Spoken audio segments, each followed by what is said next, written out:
তো এইখানে খরগোশ ও কচ্ছপের দৌড় প্রতিযোগিতা হবে, কিন্তু তখনই কচ্ছপ খরগোশকে বলে উঠে, किस कलर की चड्डी पहने हो? ভালো হয়ে যা। তো এই খরগোশটা তার গার্লফ্রেন্ডের জন্য জিনিস নিয়ে যাইতেছিল এবং তখনই গার্লফ্রেন্ডের বাড়িতে এসে ডাকতে শুরু করে।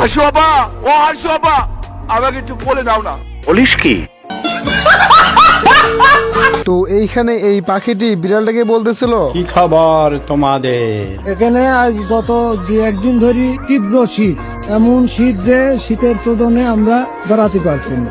ওই ফকুনির বাচ্চারা, আমার জুতা ছিঁড়ছে কাটা। তুমি কি পাগল হইলে না মাথা খারাপ? ये सब क्या देखना पड़ रहा है?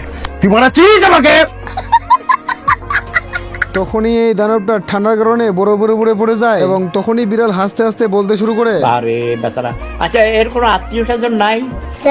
তখনই এই তিন ব্রদে এইখানে ঝগড়া করতেছিল এবং সামনে দিয়ে কি যেন একটা হেঁটে যায় बोलो ना ये ব্যাপারটা। এবং তখনই সেইখানে একটা বরফের দানব চলে আসে।